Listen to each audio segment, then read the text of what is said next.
तो आपको बता दें कि जिस तरीके से किसान लगातार शंभू और खनौरी बॉर्डर पर रुके हुए हैं, उनमें से किसान की अचानक से तबीयत खराब हो गई। और अब रुक करते हैं खबरों की ओर।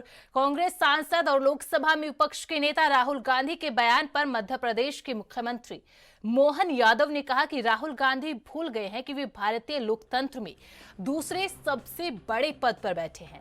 ऐसे में देश की जनता उन्हें कभी माफ नहीं करेगी। उन्हें अपने इस बयान पर खेद व्यक्त करना चाहिए और इसे वापस लेना चाहिए। मेरा मानना है कि लोकतंत्र में नीतियों और अन्य चीजों को लेकर कुछ भी कहा जा सकता है, लेकिन देश विरोधी मानसिकता को जनता किसी भी तरह से बर्दाश्त नहीं करेगी।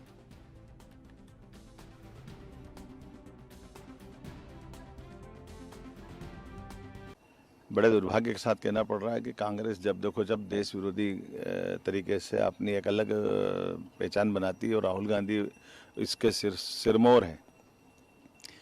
हम अतीत के काल में इनके नेताओं के द्वारा आतंकवादियों के बारे में कि जिस ढंग से सम्मान के शब्द बोला गया और अब देश विरोधी ताकतों के साथ खड़े होकर के जिस ढंग से उन्होंने देश विरोधी मानसिकता का परिचय दिया है, राहुल गांधी भूल गए कि वो भारतीय लोकतंत्र के सबसे बड़े दूसरे नंबर के पद के ऊपर बैठे हुए हैं।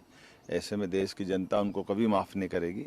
उनको अपने इस बयान के लिए खेद व्यक्त करना चाहिए और वापस लेना चाहिए। मैं मान के चलता हूं कि लोकतंत्र में नीतियों पे कुछ बोला जाए, बाकी चीज़ें हो सकती है, लेकिन देश विरोधी मानसिकता तो किसी दृष्टि से जनता बर्दाश्त नहीं करेगी। मैं मान के चलता हूं कि उनको ये समझ में आएगी और माफ़ी मांगेंगे।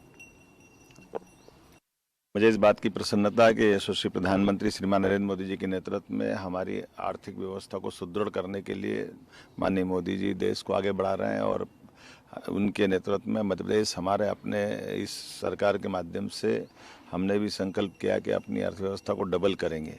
इसलिए मैं आज शहडोल की रीजनल कॉन्क्लेव में जा रहा हूँ। ये संभाग स्तरीय औद्योगिक निवेश की बड़ी एक मीटिंग है जिसमें हमने सभी प्रकार के निवेशकों को बुला करके शहडोल और शहडोल संभाग के तीनों जिले शहडोल, अनूपपुर, उमरिया सब दूर अलग अलग प्रकार के नए निवेश के प्रस्ताव भी मिल रहे हैं जो बड़ी उत्साहजनक है।